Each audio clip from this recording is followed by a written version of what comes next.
from bureaus worldwide. This is FSN. Thank you very much, Ollie Barrett. Welcome to Thursday's Richie Allen Radio Show, approaching 3 minutes past the hour. It is the 8th of January 2020.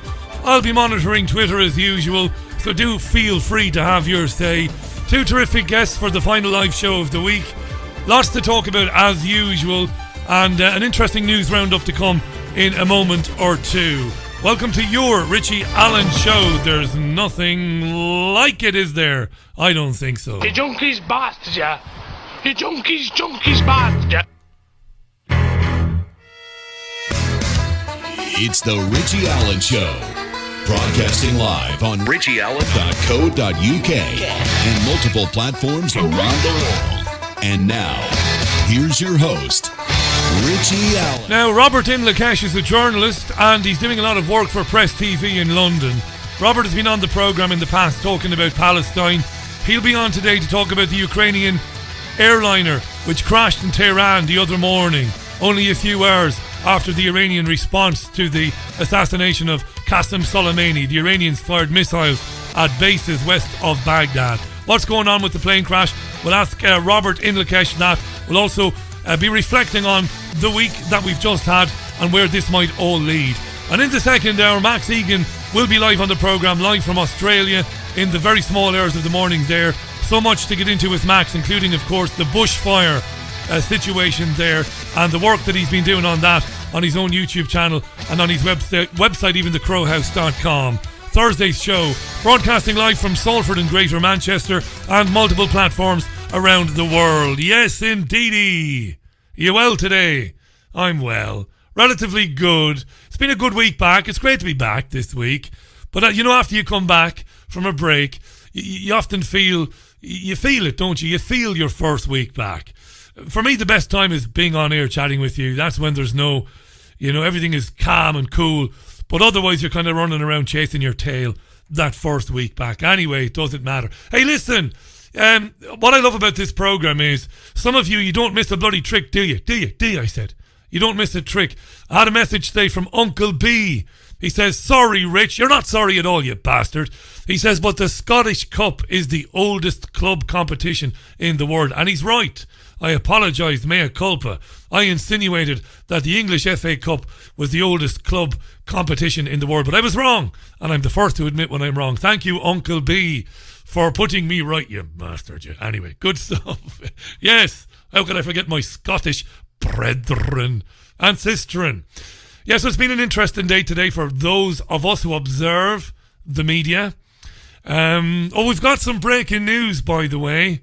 We've got some breaking. It's great to be able to break a story. The fallout from the Sussexes leaving the royal family. This is Harry and Meghan. This has taken a very serious turn in the last half an hour. So we've got some breaking news. Massive news, this. Yeah, we've got our own jingle and everything. Massive news on the Sussexes who've stepped back from their royal duty, stunning the Queen apparently. It's over to Sarah Jane Mee from Sky News. What's the latest, Sarah Jane? Madam Tussauds have cottoned on to this story today. Here's immediate reaction from them. That is the royal family as it is now in Madam Tussauds. They have removed the Duke and Duchess of Sussex. So they... What was that again, Sarah Jane? What was that about Madam Tussauds? Madam Tussauds have cottoned on to this story today. Here's immediate reaction from them. That is the royal family as it is now in Madam Tussauds. They have removed the Duke and Duchess of Sussex, so they stand separately from the rest of the royal family. Anybody who's checked out their new website, sussexroyal.com. Jesus Christ, Madam Tussauds has moved the waxworks of Harry and Meghan away from the rest of the royal family. Holy Jesus. Did you hear that, Tom? No. Could you repeat it? Because I can't believe my fucking ears. Yes, Madam Tussauds have taken Harry and Meghan's waxwork and took it away from the royal family. Massive stuff, this. Just in case you haven't been following this. I bet there's murder between the Sussexes, eh? I bet you there's murders behind the scenes. I bet you Meghan is throwing plates at Harry, screaming at him. You, it's your fault, you little ginger fucker, with your Oedipus complex. Harry, we're out of Madam Tussauds now, and we won't be changing the card this year, eh? Madness. This is the story that Harry Hewitt and his mixed-race actress wife are stepping away from their royal roles. Freeloading bastards. It's all the news today. It's all the news. It's everywhere. There's no escaping it. Even if you're in the US, apparently. US media, full of it. And I know you missed the virtue signalling chart countdown, don't you? I know you missed it. I don't have one today, but I will bring it back real soon. Because it's loads of fun. There was a fantastic bit of virtue signalling this morning. I want you to close your eyes and picture with me a scenario. Because this about sums up what I'm about to describe. Close your eyes, I said. I know you're doing it. Close your eyes. Picture a striker in soccer. Football. The striker wears number 9 or number 10. Sometimes the striker wears number 7. He or she or they or them wanders into the box. And the ball comes across the box in front of the goal. As this happens, the goalkeeper suffers a cardiac arrest. And the defenders haven't run back. You're standing there. The goal is gaping wide open. The keeper is on the ground getting electroshock treatment. You can't miss, right? You can't miss. Well, that was the situation that Nicky Campbell found himself in this morning. BBC Radio 5 Live, when talking about the royal actress bride.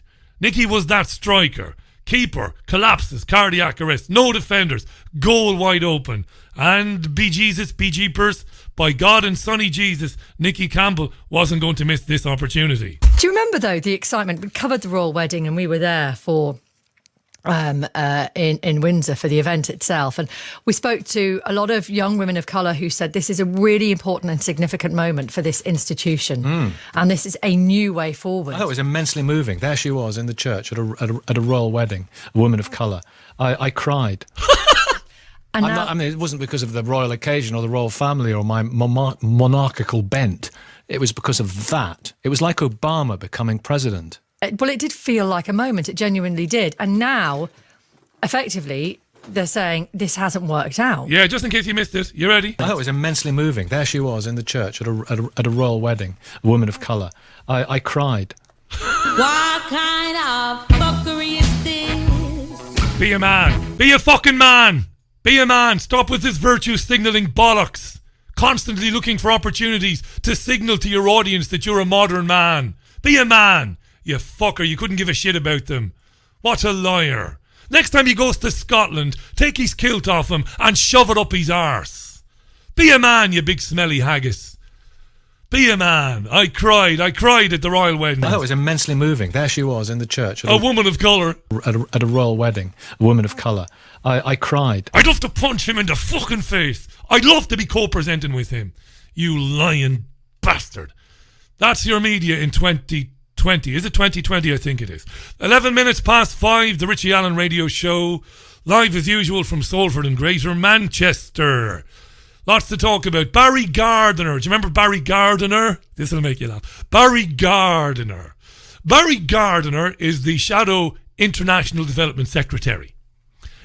And he has entered the Labour Leadership Contest. He's entered the competition. Now, Barry Gardiner, in case you don't remember who he is, he always sounds, whenever he speaks, like he has been gargling with somebody else's semen, right?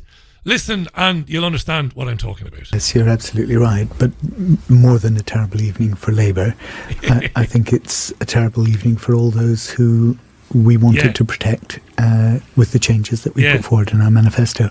And I'm devastated. Of course. Yeah, he gargles with freshly sco's semen. That's what he does. Anyway, he's going to run for Labour leader. And 2 female Labour MPs, Louise Haigh and some woman called Tonia Antoniazzi. Sounds like a striker for Juventus. Tonia Antoniazzi. But she's a Labour MP. And Louise Haigh, they were on Sky with the Ginger Ninja, Kay Burley. And they are not happy about Barry Gardiner, who gargles with semen. I had to say that again.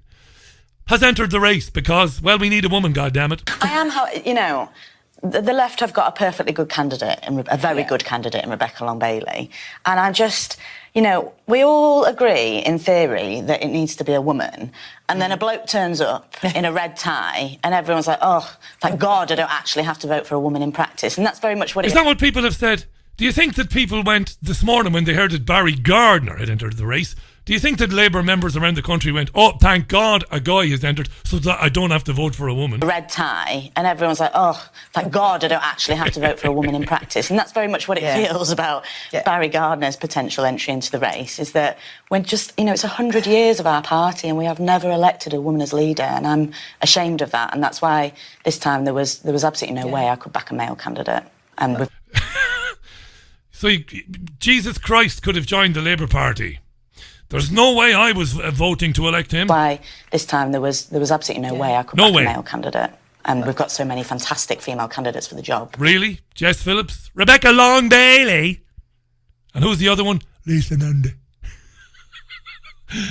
Yeah, they're wonderful. Yeah, absolutely. It has to be a woman.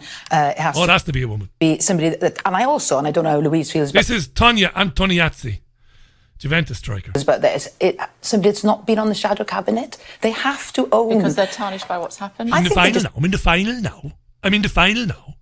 And Tonya Antoniazzi and Louise Haig, they're disgusted at Barry Gardner's entry into the Labour leadership contest. It's all good. 14 minutes past the hour. Let's talk about something a bit more serious. And I'll grow up a bit. Yeah, I will. I've always been a child. You know what it is now? It's going to get worse because I'm not drinking alcohol. And I won't say that I'm sleeping any better than I've done in the past, but I do find I have more energy. That's not a good thing. So it's going to get more childish and childlike. The monologues will anyway in the coming days, weeks and months, and maybe even years. Let's talk about something a bit more serious. Well, it's vastly more serious. The plane crash. You know that when the Iranian government returned fire in response to the murder of General Qasem Soleimani earlier this week, they attacked a couple of bases west of Baghdad. They didn't kill anybody, allegedly. And they warned the United States, this is the way it's going to be. If you kill any of our people again, we're going to retaliate. On the day it happened, a Ukrainian 737 plane, shortly after taking off from Tehran airport, apparently tried to turn back, got into difficulties and crashed. Now, it's only been a couple of days, but scandalously, the UK and US media are introducing the notion that missiles might have been involved. Now, I'm not saying missiles weren't involved. What do I know? But nobody knows, because it's only been 2 days. Listen to Sky News presenter Deborah... Well, she's not a presenter. She's one of Sky News' foreign... She's not foreign editor, maybe she is. I think she is. Foreign editor Deborah Haynes. Yes, well, yesterday, very much the line that pretty much everyone was thinking was the case was that this was just a tragic incident with maybe some kind of technical failure on board the plane. But what has evolved over the past 24 hours is that now you've got the Ukrainian authorities who are opening up the possibility that it might not necessarily definitively have been that. They're saying that they are obviously investigating the cause of the crash of their airline in Iran, and they're saying that they're looking at possibilities that yes, maybe it was technical failure, but also maybe it was a missile strike, potentially terrorism, some kind of collision. And the reason why, obviously, that's hugely significant in the... Well, that's just ridiculous, because at this stage then you could say the pilot was distracted as he saw Mary Poppins off of his starboard bow. Off the starboard side, the pilots might have seen Mary Poppins. So it might have been a missile, the plane might have gotten into difficulty, it might have been engine failure, it might have been a flock of birds, and it might have been they saw Mary Poppins gliding by with her umbrella. It's been a couple of days. It's scandalous to be introducing at this stage when nobody has sifted through any debris yet, when they haven't yet released the flight recorder data, to be suggesting it was hit by a missile. Well, it's wretched as far as journalism goes, isn't it? In the sense that it could be a range of different options, but also to remember when this happened, the plane came down a few hours after Iran launched that barrage of missile attacks on US bases across the border in Iraq. The Iranians have always maintained and still maintain that this was some kind of problem with the aircraft. They've had a report that's been released, an initial report into the investigation, saying that the plane did not make any radio call for help, but was in the process of turning round when it came down. So again, a suggestion that would maybe infer that there was some kind of problem on board the aircraft. But you've got Ukrainian investigators on the ground who are wanting access to the site. They're negotiating with the Iranians to get access to the site so they can begin their own work. And amongst the group that are there are individuals who were involved in the investigation into the downing of MH17, which was that aircraft that came down in Ukraine back in 2014, during the time when there was heavy fighting going on in the east of the country between the Ukrainian forces and Russia-backed rebels. And that aircraft was brought down by a surface-to-air missile. So the Ukrainians are particularly sensitive to any kind of suggestion. Yeah, but she fails to forget about MH17. We know what happened there. She fails to point out that the Ukrainian embassy itself has said that it was engine failure or it was mechanical failure of some type. Shocking, isn't it? And if anybody fired a missile at that airplane, you'd have to stretch the imagination to limits maybe that it's never been stretched to before, to make any sort of case that the Iranians had anything to gain in doing it. Why would the Iranians do it? Why would the Iranians shoot a Ukrainian passenger airliner leaving Tehran? Why would it do that? You know, you can't make a case for it. So it's just the usual fuckery from the UK media. Lots to get into, but I've got a couple of more stories to do, but I am running out of time. But I do want to tell you that the independent inquiry into child sex abuse, and this is an inquiry that has been going on now for some years, headed up by Alexis J, has said this afternoon, incredibly, that the UK authorities are failing to use powers they already have to stop sex offenders leaving this country and going abroad to abuse children. This is an amazing revelation. Not so amazing for you and me, it wouldn't surprise us.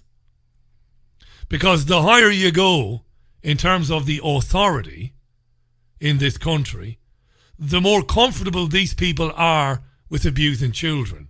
Of that there's no doubt. But surely the country coming to... with the Iran news, with the Sussex's news and all that garbage, maybe this will get lost in the news cycle. But you have to imagine men and women in the UK tonight must be scratching their heads. The country, the government, has the authority to impose banning orders on travel against anybody that's been convicted of sexual abuse, whether it's against women or men or against children, and they're not doing it. Only a tiny fraction of child abusers have been prevented from leaving the country. And it's believed many of them have gone abroad and abused children somewhere else. It's absolutely mind-boggling. But that story gets lost in the spin today. As I said, the royal family story and the developing story, of course, around Iran. This is Thursday's Richie Allen Radio Show. It is live. It is always live when it's on. It can be heard back on Spotify, on iTunes as well. It's on Podomatic.com. That's where it's archived. Multiple platforms. Going to take a tune, a little bit of Manchester here. This is Mick Hucknall and Simply Red. Yes. When we come back, I'll be joined by none other than Robert Inlakesh. The most listened to independent radio show in Europe, the Richie Allen Radio Show, live, Salford, Greater Manchester. Multiple platforms around the world. Fab Radio 2, here in the great city. Tune in radio, we could be here all day. Now, would you believe it? The BBC is reporting this very second. This is incredible. Listen up now. Shake the cobwebs out of your ears. United States officials are claiming in the last few minutes that they believe the Ukrainian International Airlines Boeing 737, which crashed after leaving Tehran a couple of days ago, as we've been reporting on, US officials are saying they believe that it was hit by a missile and that they believe that it was mistakenly done. This is bombshell stuff. I'm taking this, of course, with a large pinch of salt, noting the source, US officials, CBS News, saying that Iran accidentally shot down the Ukrainian plane that crashed on Wednesday. Staggering stuff, this. Let's welcome back to the programme. It's been a long time since he was on. I'm glad he's back. He's a journalist, he's a writer and political analyst. And when he's been on this programme, he's talked about the time that he has travelled in Palestine. Of course, the occupied West Bank. He's been there, he's lived there. He's a very good writer and broadcaster. These days, he's doing a lot of work for Press TV in London. Welcome back to the programme, Robert Inlakesh. Robert, what bombshell information that is coming out from the United States of America. What do you make of that? Well, it's all part of the U.S. propaganda machine. I mean, this strike that the United States committed before the targeted assassination of Qasem Soleimani, the lead general of the Quds Force of the IRGC, I believe is not something that was done out of the blue. That was upon my first analysis what I thought. Many people thought this was perhaps a stupid act by Trump that he just took in the middle of the night. But after looking into it and consulting with sources, first I was put onto it by a source of mine from the Gaza Strip, and then later consulted with others.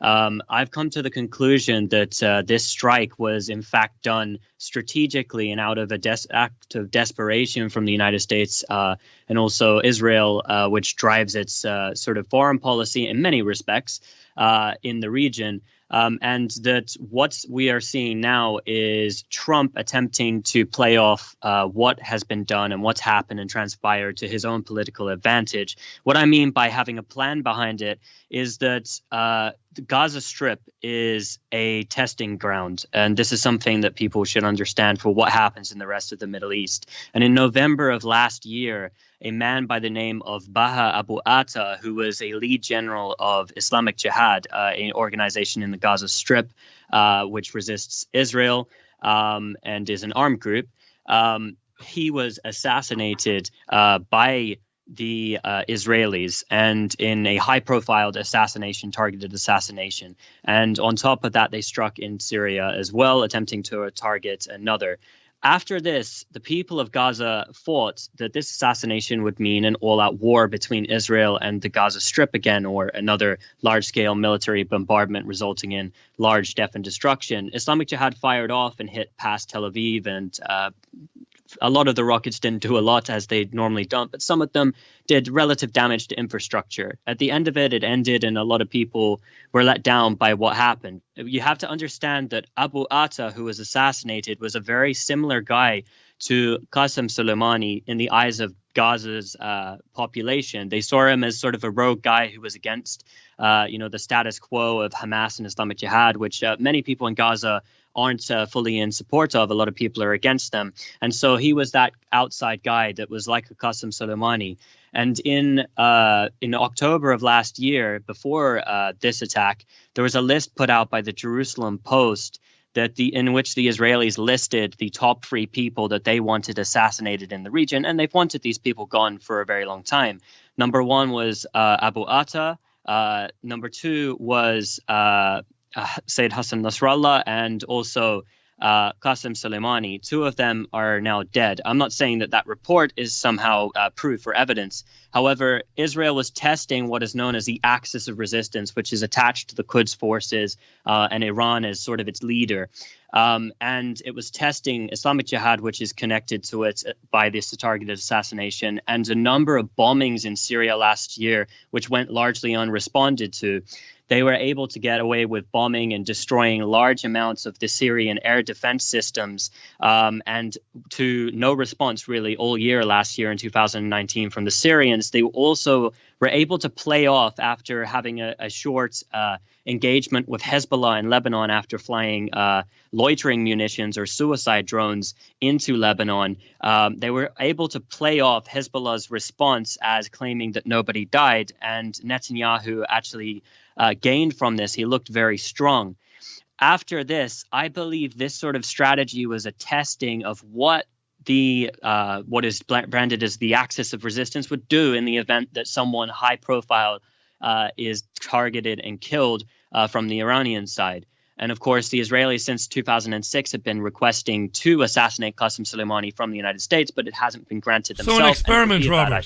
So you think it was an experiment of sorts? And the Jerusalem Post article you referenced from October last year, which listed targets that the Israelis wanted to eliminate, and two of them on the list were Abu Atta and Qasem Soleimani. That article is in the public domain. I'm not doubting you at all, but I want to link to that. I want to find that article and put it out there because it is very significant if it was in the Jerusalem Post. I can definitely provide you with that link. No doubt. Of course, this is not something that's provable by documents, but this is a theory that I have that is supported by a number of sources which are telling me that this is the overarching theme. The reason they would want to assassinate Qasem Soleimani is because the sanctions were not working to weaken the resolve of what is branded as the axis of resistance. Of course, Iran has many regional allies. This includes the Syrians. This includes Hezbollah. This includes the organizations in the Gaza Strip, Ansar Allah in Yemen. Of course, factions which come out of Afghanistan and Pakistan, and of course in Iraq. Robert, do me a favor. Hang on, because we've got to the top of the hour, so we've got loads of time. That was a question I wanted to ask you, because you are working with Press TV in London. You have travelled extensively in the region. I wanted to ask you a little bit later on about how Iran has navigated the sanctions, because we never talk about stuff like that, and it's very important. But before we do that, thanks for the information about the Jerusalem Post listing the targets. That's very significant. I didn't know that. But I want, because it's such a massive story, I want to stay with the Ukrainian airline story. This stinks to high heaven to me. The notion that now some of our listeners might say, well, it would do because I've taken the side of Iran in this dispute with the United States over the nuclear deal and all of that. I have come down heavily on the side of Iran here. But I can't imagine how you could mistakenly shoot down an airliner that leaves a big airport like the airport in Tehran. I mean, the equipment that the Iranian, I suppose, military would have, like any other military, would be very sophisticated. And it's very easy to differentiate between a passenger plane and a plane that's military or a plane that is hostile. So I can't believe for a minute that if a missile did bring the plane down, that it was by accident. What is going on here? What do you think CBS News and these so-called US officials are playing at? This is crazy to me. I know it's just breaking this story and we're kind of going on the fly here, but what are your thoughts? My thoughts are, of course, I cannot corroborate anything that I'm about to sort of say with this. I mean, I don't know who is responsible for it. I don't know if it was just a mistake, and I have really no evidence to back up any sort of claim. I think it's very mysterious that it came down at this time. I don't know who was involved in it, and I've been thinking about this all day, and it's something that's bothered me. And I assumed that they'd use this to their advantage with their propaganda. But I think it also adds in to sort of covering up what just happened. Yeah. The Iranians had just released today. The IRGC has came out with a report which shows the damage inflicted by their response. And of course, when that came out, they don't want this sort of thing to come out. So this is perhaps something that they've used in order to cover up. And like I was getting into, and it was sort of a long introduction into what I was saying, but with the strategy that they are employing, what they wanted to do is they wanted to test and see that what Iran would do in this instance. Of course, Iran has responded, but rationally. And that's what we've seen from all of these different organizations, I would argue, is that they don't go, just absolutely crazy like they're portrayed as these bloodthirsty terrorists. They're a bit more controlled. And using this jet and its downing or its malfunction and crash in their propaganda machine is something that's going to be used to the advantage of Trump. I I can really see Trump now withdrawing from Iraq and using this whole instance as we got the #1 terrorist commander. We withdrew from Iraq. Like I said, we're going to withdraw from Iraq. It looks good on part of him. And what they want to try and do is they want to sow these seeds of sort of dissent in the minds of a lot of people who wanted to see something bigger done by Iran to avenge the death of Qasem Soleimani. That's their hope. I think Iran sees this coming, however. So we could see some sort of response from Iran to do with this. And of course, I mean, the fact that they're claiming Iran accidentally shot it down, I find that very hard to believe. Well, the plane took off hours after the Iranian missile strikes on the bases west of Baghdad. Hours. I mean, not minutes, hours. And again, you know, you could imagine the military commanders in Tehran. They would have been saying when General Qasem Soleimani was murdered, the Iranian military heads, captains and generals, they would have been saying, look, let's be very careful now around any response that we make. Let's make sure that we don't inadvertently hit anybody that's not hostile to us or a threat to us. They would have been absolutely on the ball there. And they would have been on the ball around Tehran airport. I'm certain of it. You know, they would have been looking out for maybe another dark actor in the region, maybe trying to stage a false flag attack. So I'm not buying that the Iranians shot the plane down accidentally or otherwise. But you've got me going here. So you're talking about a situation whereby the United States and Israel were searching, were killing people like Abu Bakr and Qasem Soleimani to see what the reaction would be. Was that a win-win situation for the US and Israel? Because if Iran responded very aggressively, well, then it would have given them the pretext to launch missiles against Iran. So they can't lose. You get what I'm saying? Is that what they were trying to do? Were they trying to bait Iran into a bigger response so that they could justify an invasion of Iran? I don't think an invasion of Iran is actually very possible. I mean, it would bring the United States really economically to its knees, and it would create a wider war in the region. Like I just listed off before, it has many allies, which in the event that this happens, a lot of them are ready for this. Their countries have been decimated by the United States and Israel and its other regional, other allies and regional allies as well, and the support to different terrorist organizations, Al-Qaeda-linked organizations, Daesh. And so they're ready to go and expel the United States. I think in terms of a win-win situation, they probably were thinking to themselves after testing the grounds with Syria, what happened in the situation with Hezbollah and then not escalating too much, and also with the killing of Abu Atta, they were thinking that perhaps this would be small and that Trump could win in the short term, and that they could also try and sow the seeds of dissent in some Iranians and some of their alliances. But what has happened is, for now, they have come together. So basically, there's a window of, let's say, of opportunity for the Iranians to come back from this and to respond with their proxies in order to get back to the United States and expel them from Iraq. I mean, in the short term, what we're seeing, we won't see anything, I believe, from Iran, again, because Iran's game is to try and make sure that through what's happened with the Iraqi parliament and the vote to kick them out,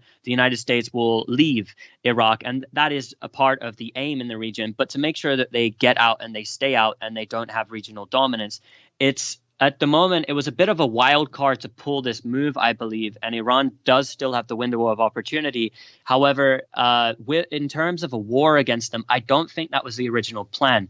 If they launched a war, Israel knows that it's under imminent threat. And Saudi Arabia. In this circumstance, what Israel, I think, will do now is we've seen their fighter jets, which regularly do this when they're about to attack, have been performing mock raids in southern Lebanon and in the Golan, which means that perhaps they are looking to strike targets in Syria. Regardless of whether they hit Iranians or not, they will claim that they did as such. And Netanyahu, who has to win an election coming up in March, will come off as if, look, he's with the United States. He's participated in somewhat in what's been happening, and he's sort of stamped down Iran. And that is what they're playing to the public, at least. In reality, the response from Iran was strategic. It was measured. It was abiding by international law. It was very measured in comparison to this illegal targeted assassination, which is an Israeli style assassination, by the way, which they provided a lot of the legal framework for, branding them a terrorist and killing them, being the judge, jury, and executioner.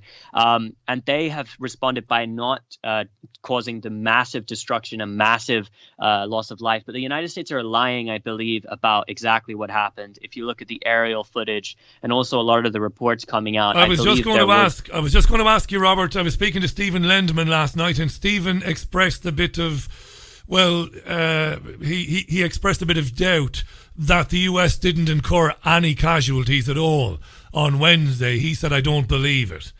And you don't either, by the sounds of it. Personally, I don't. I mean, this is my opinion. It's not something that I can pull up, a document yet. I mean, the ROTC have said and announced that they have documents which prove that there were a number of planes which came in to pick up the injured and take them to Israel, Jordan, and in Baghdad, a hospital in Baghdad. However, I don't have the reports in front of me to confirm that. But I suspect because of the strike and the precision of the strike, it is true, however, and this has to be factored into it, is that Javad Zarif, who is the foreign minister of Iran, did openly state that the Iraqi authorities were told about the incoming attack because they respect the sovereignty and they don't want to interrupt what's happening so much in Iraq with kicking the United States out. They told the Iraqi authorities what happened, and the Iraqi authorities have said that they then warned the United States, but it was very shortly before what happened. The Iranians have also said that, and this is a proven fact, that none of the missiles were shot down and they weren't intercepted by the United States defense systems, which are supposed to be, they tell us, the best on earth. They were able to hack into a lot of their technology and therefore bypass their radars and hit them directly. And the aerial footage reveals just that. I mean, the massive destruction via the aerial footage of the Ain al-Assad base shows us that not only is the United States definitely lying that it didn't lose a lot of equipment, and we can show it shows in the images that they lost a lot of equipment because when you look at what happened, there's these black scorch marks when you look at these radar images, which that indicates that there was a secondary explosion. And the secondary explosion would have had to be some sort of military equipment. And we can also identify what would have been a lot of Apache attack helicopters were in these hangars which were struck. So we do know and we can prove through aerial footage that definitely equipment was destroyed. I suspect that U.S. soldiers were injured and perhaps killed. I can't prove it though at this point. And I know you're like me. We don't want to see anybody killed, no matter where in the world they are. Robert Inlakesh is our guest. He's been on the programme in the past. He's lived and travelled in Palestine, in the West Bank. He's a journalist, a writer, and these days is doing a lot of work with Press TV in London. I think he's very fair and balanced, I think. Some of my listeners are asking me to get stuck into you, Robert, because of your association with Press TV. But look, none of us are stupid. We know that. We know you work with Press TV. We know what your opinions are. I share a lot of them. It's very difficult for me to claim to be objective. I can't say that I am entirely objective. Before I ask you about sanctions, by the way, more news is emerging as we're speaking, or more quotes are emerging. Newsweek are quoting a senior Pentagon figure, and also an Iraqi intelligence official. Wait for it. They're saying that they believe, this is an Iraqi guy and a US intelligence official from the Pentagon, they're saying they believe that the Ukrainian plane was hit by a Russian-made Tor missile. Now, this sounds like horse shit, excuse my language, because it's only been a day or two. That's all it's been. Nobody has really got to the scene yet. They were telling lies this morning about the Iranians not giving them access to the crash site. That was proven to be nonsense. They haven't had any time yet to examine anything, to take any samples, to go back to a laboratory. So I know this is nonsense, at least at this stage. This idea, a Russian-made Tor missile. So now they're suggesting that the Russians shot the Ukrainian plane down, and they're even mentioning MH17 as well. Wow. I mean, this is what they do. They jump to huge conclusions, and they sort of let the cat out of the bag for anybody who has any sort of, let's say, knowledge when it comes to these sort of things, and is, just the most basic of a political analyst.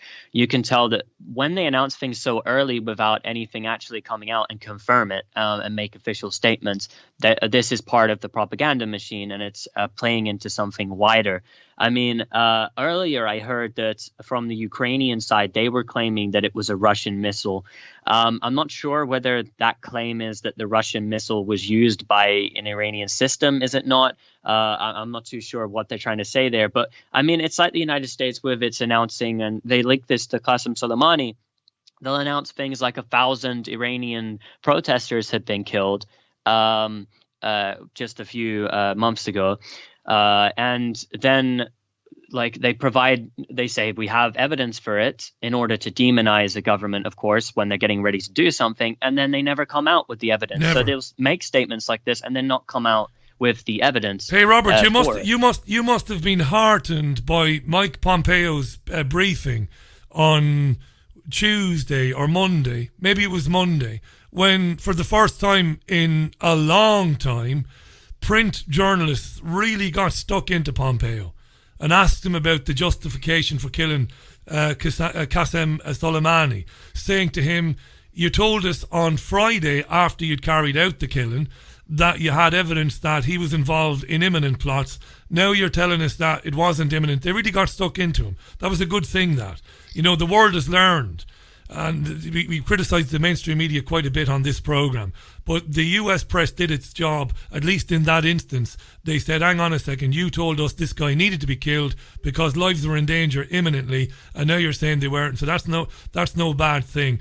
I also wanted to talk about, because time flies on this programme, you mentioned sanctions. Now, when you listen to UK television and radio, they talk about sanctions crippling the Iranians. And of course, Donald Trump, the US president, mentioned the other day that he would impose even more crippling, newer sanctions on the Iranian country, the Iranian government, and that the people would suffer. Now, I believe, I've seen this in Venezuela, I've seen it in Central America, these sanctions are imposed on countries in the hope that they will cause so much economic pain to ordinary men and women that they will turn on their own government. That's what they want to do. When we hear in the UK media that sanctions imposed on Iran have crippled the country, what's the truth, Robert, as far as you understand it? Have they caused serious economic problems for ordinary Iranians? Well, of course, the ordinary Iranians are the ones that are suffering under these sanctions, and that's the aim of it, is to, like you said, to make the ordinary people. It's never ever the leadership or the upper class, the rich people who are getting hit the hardest by these sanctions.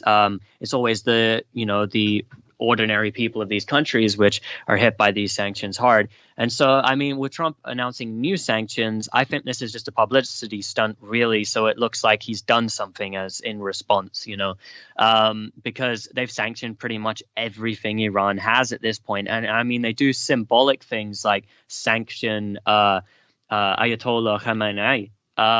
But like, if you're going to sanction the supreme leader, he's not really got anything to sanction. They do these symbolic things, but overall, the overarching theme is to make the people suffer, which has been happening. But it doesn't work to bring down the country's government, and it's proven. I mean, look at, for instance, the Gaza Strip. The Gaza Strip is a great example of this. It's been besieged since 2006 by the Israelis, and they sanction everything coming in. And whenever there's an escalation of any sort whatsoever, whether it be the Great Return March or it be a few fireworks coming over or whatever it may be, they'll tighten them and they'll practice collective punishment. And then they'll say to the Palestinians in Gaza, they'll say, remove Hamas. Now, the people in Gaza don't actually like Hamas. They, a lot of them are opposed to it because of their own issues of how they control the place.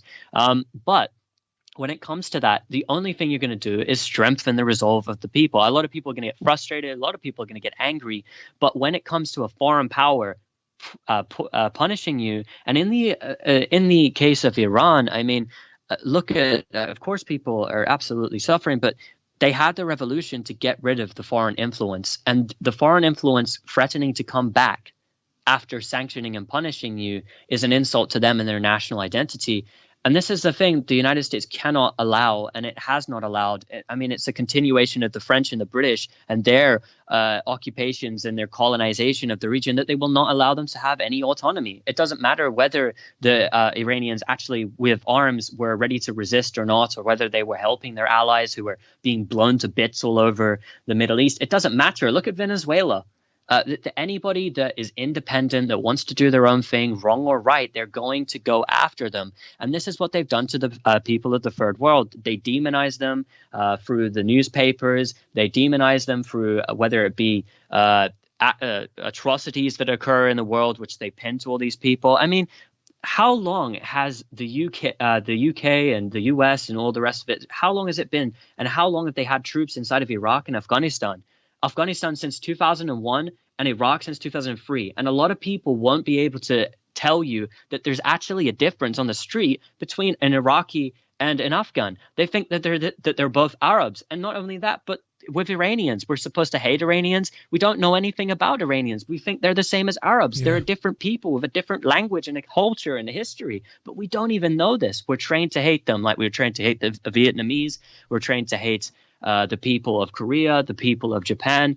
Whenever it's good for them, they'll make us hate these people. They'll demonize them, and they always torture the population of this country because it's their fault for existing and voting in an independent government. You're right. Trained to hate, trained to fear. But you know, the sad thing, you mentioned Iraq there, 2003. It occurred to me the other day that I covered the so-called Iraq War, which is a nonsense. Of course, it wasn't a war. It was an imperialist invasion. It was mass murder, genocide. Really, we shouldn't call it a war. But I think you look at 20-somethings now, Robert. Even some 30-somethings, they have no recollection of that. They have no recollection of it. They have no understanding of it. So I don't want to be depressing here, but sadly, they don't see this pattern. So guys like me, I'm 45 now. I see this pattern. I've seen it for years and years. You've described it brilliantly. How they go about it. The propaganda war, followed by the invasion or by the missile strikes, by the mass murder, by the displacement of people.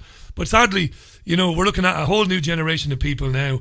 They have no idea that the US and the UK has been in Afghanistan since 2001. They have no idea what's gone on in Iraq. They have no idea what happened in Libya a few years ago. They haven't a clue. I don't know what to say, only that for me, if I'm going to give my opinion here, it's vitally important for me, for humanity, that Syria survives and the Assad government survives, and maybe in the near future transitions to another government. That's none of my business. That's for the Syrian people. I don't see Bashar al-Assad as a demon or as the enemy either. I know a lot about him and how he came to power.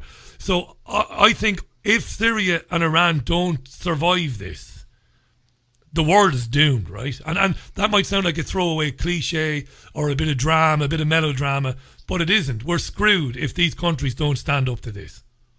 Absolutely. I mean, I would say that there's a lot of tyrannical things that are going on in the world and will go on regardless of whether they stay there or not.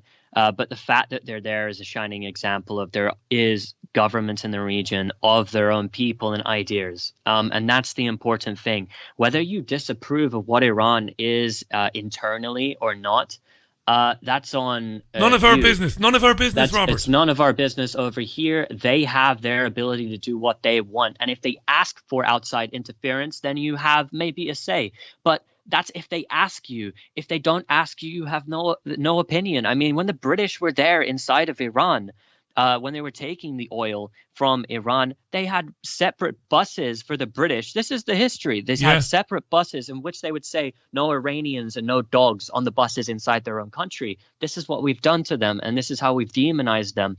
And it's through Orientalism and the way that we view these people, that we view them as lesser. Why is it that Israel can have all the nuclear weapons in the world at once? Iran can't have any. Why is it that the United States can conduct a targeted assassination in a foreign country thousands of miles away from its homeland, which it invaded and killed and starved the people, sanctioned 800,000 children, died and invaded it, and of course, and destroyed it? It can go in there and it can target somebody, a top general, one of the most beloved people inside of Iran, and then Iran can't respond.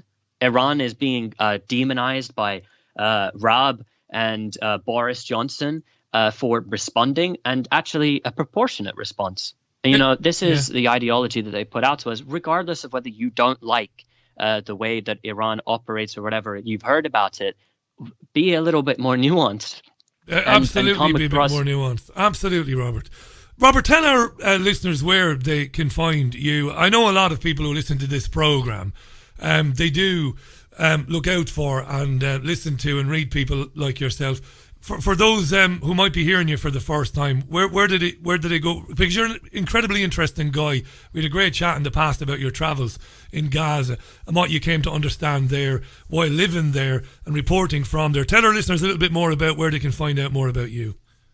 Well, I do currently work for Press TV UK, and I'll be updating there. I mean, I have well-produced content there. I have my own YouTube channel. I write articles for a number of different outlets, which you can find them. I have all my social media pages on Facebook, Twitter, etc., which people can find. I just post my articles and updates about what's going on in Palestine, and I have sources and I follow it closely there in Palestine, and updates about what's happening in Syria. And I'm primarily focused on the Middle East. However, I do comment on other things.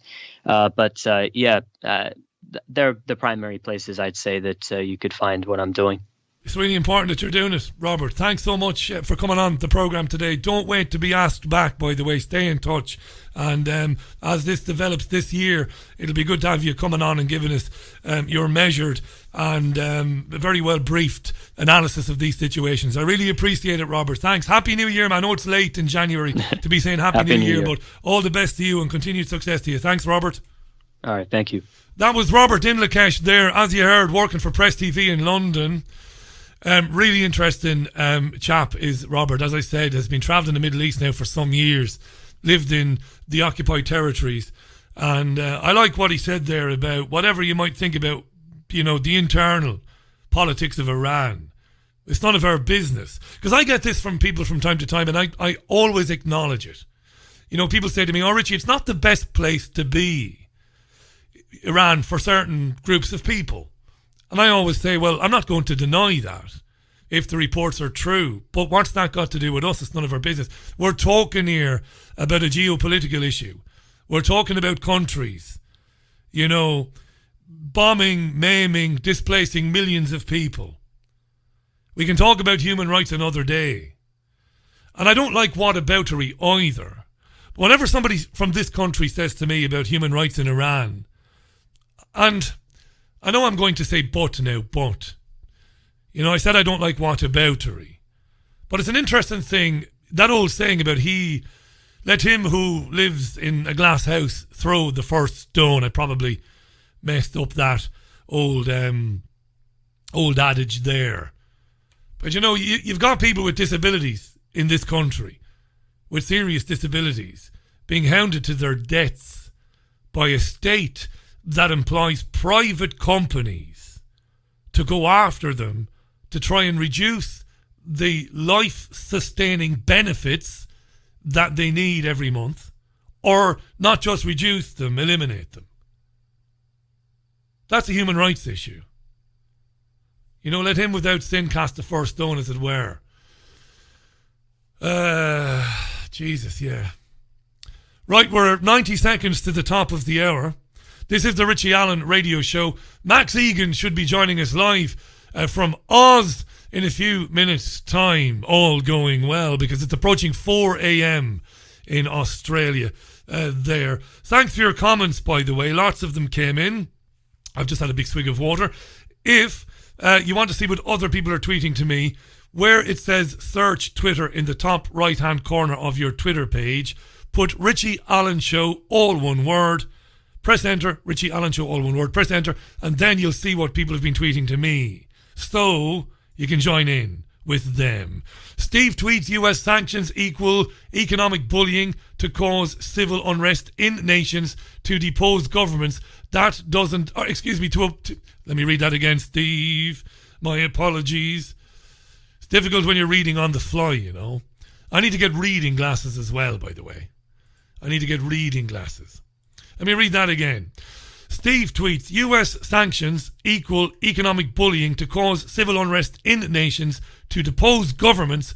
that don't play the American ball game, says Steve. Thank you very much for that, Steve. It's at Richie Allen Show on Twitter if you want to make a comment on this issue or any other. Hi to Faisal as well. How you doing, Faisal? Faisal tweets, let's not forget that sanctions are always a gravy train for someone when a restricted market is created. That's absolutely right. Absolutely spot on. Iran, of course, does have its friends and does sell oil. Despite the sanctions imposed on it by the United States, it does manage to sell oil to its allies. We know this. Hi to Busy as well. Too many comments there. Mark, too many to go through. So I'll tell you what I'll do. I won't, because I'll be here all day long. Okay, we need to get Max Egan on the line anyway. Okay, then, the last Richie Allen Live radio show of the week. Great to be with you. We're going off to London in a minute or so for headlines. I'm doing a lot of stuff on the fly here. Anyway, yeah, it's all happening here. It's all happening. Yes, I had a momentary malfunction there, but all is good. We're going to London for headlines. When we come back, we'll have a tune and then we'll have Max Egan. All right? Headlines from London, Ollie Barrett. From Feature Story News in London, I'm Ollie Barrett. The US says it would take part in serious negotiations with Iran to try and safeguard international peace. Iranian investigators say a plane that crashed on Wednesday was trying to return to the airport in Tehran. Britain's royal family is said to be hurt. The Duke and Duchess of Sussex have announced they'll stand down as senior royals. And another nationwide strike over pensions is underway in France, with transport particularly affected. Cheers, Ollie Barrett. Thank you very much. Right, here's a very quick break. Back in a minute with plenty more. Renowned healer Mark Bayersky travels the world to find the most unique and powerful crystals for self-healing. Since the ancient times, crystals have been used as healing tools. They hold a natural healing vibration and are highly charged in positive energy. Mark teaches how to channel the universal energy and transfer it to the crystal to activate its healing power.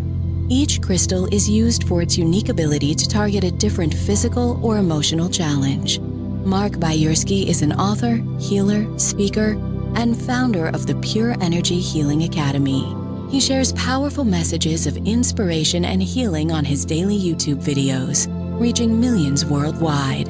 Mark's crystals, healing oils, and incense sticks are most sought after by other healers.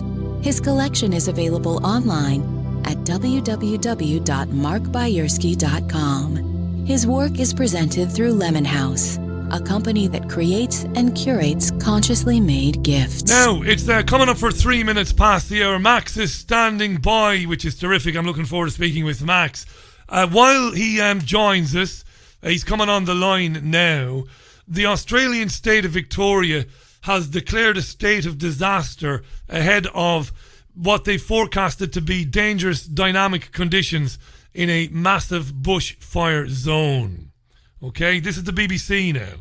Despite a national bushfire crisis raging since September, the southeastern state is only entering what is considered to be its worst fire months. They're only entering the worst of it, according to the BBC. Fires have already burnt over 1 million hectares in Victoria and claimed 3 lives. Nationally, 27 people have died. The danger is predicted to be greatest this weekend because of hot and volatile weather. Victoria State Premier Daniel Andrews said today, "I know we haven't seen this much fire activity this early in the season, but I make the point I don't think we've seen as coordinated, as effective a response to that unprecedented fire as we have seen in these last few weeks." What's going on there? Well, my guest needs very little introduction, so I won't give him a big long-winded introduction. But he's made it his business over the years to look underneath, to look between the lines, to read between the lines, to investigate in corners that the mainstream media and mainstream journalists won't go anywhere near. And he's been following this story for weeks, if not months, and not just this year either. Let's welcome him back to the programme. Check out thecrowhouse.com. He's a broadcaster, public speaker and artist. I'm thrilled that Max Egan is on the programme for the first time in ages. Max, welcome to the show, mate. Happy New Year, and I hope you're feeling a bit better today. Thank you, Richie. Nice to come and talk to you again, brother. Still feeling a little bit under the weather, but that's just the way it goes. It comes with the territory. Yeah, thanks for asking me on. Good to come and chat to you again. Yeah, I'm delighted, mate, and thanks for doing it so early in the morning there. I know it's still dark there and it's in the small hours of the morning. There's so much we could... Yeah, I got up... I was already awake, actually, Richie. I got up at 1:45 this morning. I've been keeping really odd hours. I went to bed about 6 o'clock and I got up at 1:45, so I was awake anyway. It's all good. I know you talk to various content creators and radio shows around the world, so when you do that, of course, you're going to be keeping weird and wonderful hours. Before we talk about the fires, I know you'll probably want to comment on what's... I hate to use the term breaking news because it's such mainstream media nonsense, but the United States, two reports coming out of the US in the last 25 minutes. One says the Iranians might have accidentally shot down the Ukrainian passenger jet on Wednesday. The other one says that the missile that took down the plane was a Russian-made Tor missile. This is extraordinary levels of bullshit, right? Absolutely, I would say it's a plane crash, Richie. I doubt that the Iranians would have shot one of their own planes down, and I doubt whether it was a Russian missile. I mean, yeah, it's just rubbish. Trump trying to clutch at straws, the US administration trying to clutch at straws, shift attention from what Trump just did, which was a war crime. Trump just killed Soleimani, who was a general of a foreign country. I mean, he basically delegitimized every military with that move. You could say this is the same as the Germans saying General Patton was a terrorist because he invaded Germany. You know what I mean? It's crazy. It's crazy what he's done, and it's an election move. And Soleimani was the one man who stopped ISIS taking over the Middle East. We're going to see a huge resurgence in ISIS now that this man's out of the picture, which is what they want. I mean, ISIS is a mercenary army run by Israel and the United States anyway. So, yeah, it's a ridiculous claim that Iran would have shot down their own plane, but it's pretty typical of the Trump administration, I think. It's what we'd expect. We've talked a lot about it this there, so let's come to the fires. The last year, 2019, I spent quite a bit of time talking to people on the US Pacific coast about fires and why they believe those fires were set deliberately and the agenda that they believe is unfolding as to the reasons, again, for said fires. What's happening in Australia, and I've got to say this, Max, the not photographs, but the video footage that the BBC and Sky News uses, I mean, it's startling. It's heartbreaking. I don't want to sound like I'm virtue signaling because I'm not, but it's heartbreaking to see, thousands and thousands of hectares, millions of hectares of land and vegetation, countryside, bush as you'd call it, being destroyed. You look in places that nobody else looks. That's why you've been doing what you've been doing for so many years. It's why you've been so successful at doing it. You take the floor here because it's your area of research. You've been making video. By the way, folks, I will put links out to where you can see these videos on YouTube, Max's own videos. What do you think is happening, Max? Sum it up for our listeners. What is really going on here? Look, it's got all the hallmarks of Agenda 21. It really has. This firestorm has been created deliberately. It's been a series of events that have gone back like 20 years to get this to happen. They stopped clearing the forests around about 20 years ago. It changed all the forestry rules, and it's been a gradual thing. They do it all gradually, so you can't actually notice something big change happening. But they introduce these laws, and it gradually gets more and more restrained, and that's the way you go. So we've had a major build-up of debris in the forests, falling branches, falling leaves. None of this stuff's been cleared. They've also, around about the same time, around about 25 years ago, they started spraying all of our skies. The terrible word that people don't like to talk about, chemtrails or geoengineering, which is a very real phenomenon. People are in denial of this. I can't understand why. They think these are all contrails or jet exhausts or whatever. They cook up all sorts of reasons for them. They're even naming them as clouds now, which is ridiculous. But these long streaks across the sky. And what we're finding in the soil and the water is elevated levels of barium, strontium, and aluminium, among other things. And I've done some research into this, and I've realized that this is actually the same compounds that are used to make sparklers. It's actually a form of thermite that they're creating with this. So this is what they're spraying all over our countries. It's literally incendiary dust. Now, this stuff comes down in the rain, comes down in the dew, settles into everything, and then they just leave it there, and it never goes away. So as you've got 20 years of this build-up on the floor, when this stuff ignites, it just goes off like a Roman candle. And that's what we've got. That's why the fires are so intense here. And it's like nothing we've ever seen. I mean, we've had big fires here before. We've had bigger fires than this. We've had more land burnt than this. We've had fires here back in the 1930s and 40s, I think, where we had 200 million hectares burned. We got about 5 million at the moment. So this is a lot of land that we've had burned in this country, but we've never seen a fire of the intensity that we're seeing from this. And of course, the line that they're telling you is, it's climate change. That's why everything is so. But as been pointed out by the fires, you could lower the temperature 2 or 3 degrees. It's not going to make any lick of difference to these fires. It isn't climate change. It's because the place has been built up, allowed to build up for 20 years. It's been sprayed with incendiary powder. And not only that, but most of our water, this has all been sold to foreign powers. Like Canada's buying our water, China's buying our water. This is Australia. This is the driest country on earth, and these politicians are selling our water. And they've blocked off the river systems. The Murray-Darling Basin is almost dry. We've got things like Cubby Farms, which has diverted the water from 2 rivers in order to harvest, to grow its cotton. I mean, why are they growing cotton in Australia, such a water-hungry crop? Yeah. And we've got Cubby Farms, which is really like 75 kilometres across these cotton fields.